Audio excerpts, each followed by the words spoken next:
ayca bu fekkee. Ayca Adama Diawara coordonnateur départemental de Thiès mi ngi teewlu li nga xam ne rek mooy émission bi. maa ngi nuyu ñëpp tous les auditeurs. merci maa ngi leen di beaucoup nuyu di leen sant également. di sant yàlla sunu boroom. ci cette victoire éclatante que nous venons d'avoir. avec la coalition Bassirou Diomaye Faye. C'était pas évident parce que quand on a commencé ce projet. Les gens pensaient que loolu yëfu xale la woon. Ils pensaient que le système était indéboulonnable. Mais sant yàlla bu baax a baax. qui nous a permis aujourd'hui de réaliser ce qu'une personne ne pensait. Et loolu nag li tax ñu am ko. c'est juste rendre également hommage au peuple sénégalais. Ce peuple-là qui a su résister par rapport à l'injustice.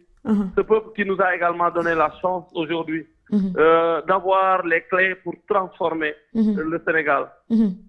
Peuple boobu nag moo voté tey massivement pour le candidat Bassirou Diomaye Faye. soo xoolee il a été presque plébiscité et je sais que dans les heures à suivre Amadou Ba, le candidat de Benno Bokk Yaakaar, va prendre son courage entre les deux mains pour féliciter le candidat Bassirou Diomaye Faye. loolu lañu yaakaar. Les chancelleries étrangères également. Ils vont également prendre leurs responsabilités.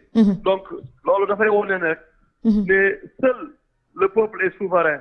Peuple mooy choisir et les élections présidentielles sont un moment pour un peuple pour choisir ses dirigeants.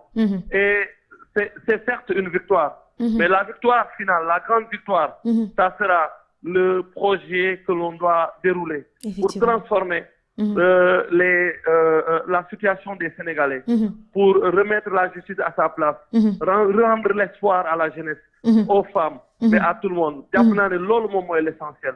Cette victoire-là, c'est une victoire d'étape, mais la victoire finale, c'est aujourd'hui de remettre le Sénégal sur les rails, réconcilier les Sénégalais, du booleel ñu bokkaat ndey bokk ba benn baay am des objectifs, mais surtout être un tête de pont pour l'Afrique, pour que ñu xam ne les Africains peuvent se prendre ñoom ñëpp en charge.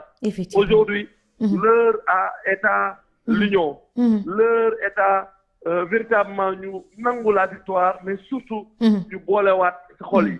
Loolu moom mooy li nga xam ne moo am solo.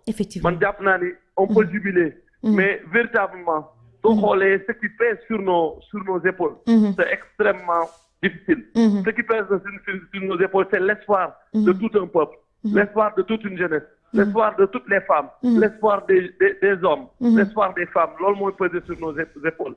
Et je ne suis pas pessimiste, parce que je sais que nous avons des hommes de valeur, des femmes de valeur, avec les autres hommes de valeur. ñu nekk ci yeneen parti moo xam fu ñu mën ci nekk ci Sénégal, mais nit ñu nga xam ne seeni loxo set nañ, ay nit ñu baax lañ, et nit ñu compétent lañ, il faudrait qu'on les prenne, qu'ils soient d'ici et de la diaspora, et que l'on fasse le tout pour que un Sénégal nouveau se lève. Loolu mooy li nga xam peut-être sama yëg-yëg la. mu mel ni libération la sentir ci li nga xam ne mooy population bi, parce que tey ku ci gis ñi nga xam ne mooy askan bi génn nañu yuuxu nañu sans autant ñu xaar li nga xamante ne mooy résultat final yi. Mais fi ñu toll nii dafa mel ni rek sénégalais yi dañu leen tëjoon ba daal di leen tijji. maa ngi gis ci yenn commentaires yi ñuy wax ni libération moom la ñu am tey, ñoo ngi doog a jël suñu indépendance. Loolu it ana lan nga ñu ci mën a wax.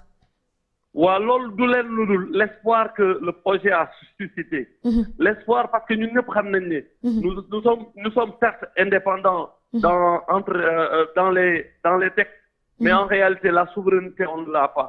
Et ñun ñëpp xam nañ ne nos pays là, malgré la richesse yi ñu am, malgré lépp li nga xam ne suñu pays am nañ ko ci wàllu richesse, c'est des choses qui profitent à l'étranger.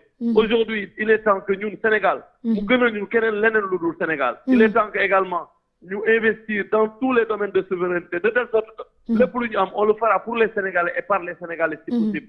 Je pense que c'est cet espoir-là que les Sénégalais ont manifesté.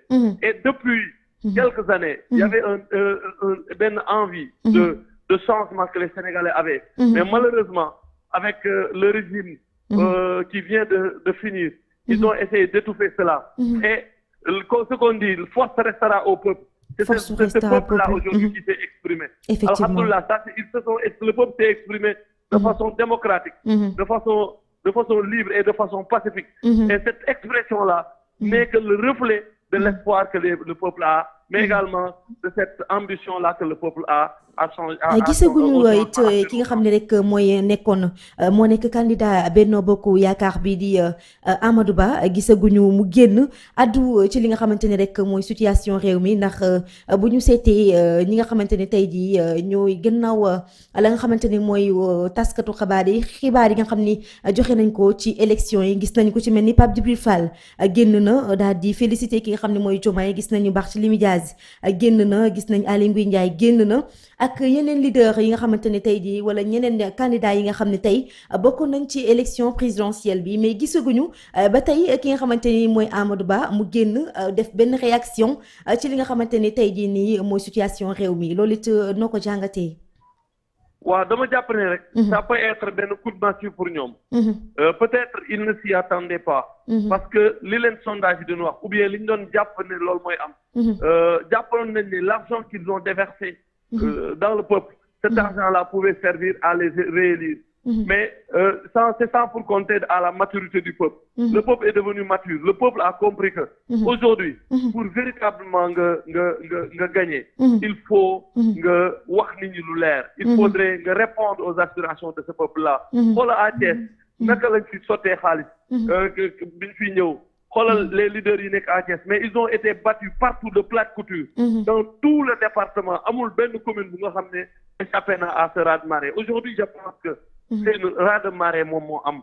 Aujourd'hui c'est véritablement un plébiscite moo am pour le candidat Bassirou Diomaye Faye. Et je pense que logiquement le candidat Amadou Ba ne va pas tarder à le faire. Peut-être les gens vont essayer de voir les tendances au niveau du Fouta. Mais aujourd'hui, boo xoolee les résultats à Touba, nga xool les résultats dans la diaspora, à Thiès, à Mbour, à Dakar, à Saint-Louis, partout, un peu dans le Sénégal, vous verrez que y a pas photo. La victoire, elle est claire, elle est limpide, elle est extraordinaire cette victoire-là. Et je pense que Amadou Ba, un bon démocrate, il va l'accepter. Et je sais que le président Macky Sall également va aujourd'hui véritablement entrer dans l'histoire en acceptant cette victoire, en reconnaissant que Amadou Ba a gagné, que Bassirou Diomaye Faye a gagné ces élections-là. Merci beaucoup Adama, merci beaucoup vraiment ci leeral li nga xam ne rek c'est moi merci. Aïcha merci à vous merci ci leeral yi nga xam ne rek jot na ko indi ci li nga xam ne mooy naka la gisee li nga xam ne mooy élection présidentielle yi dégg ngeen lu mu wax mais dama bëgg ñu suivre ma ba tey li nga xam ne rek mooy ambiance bi nga xam ni am na ci biti.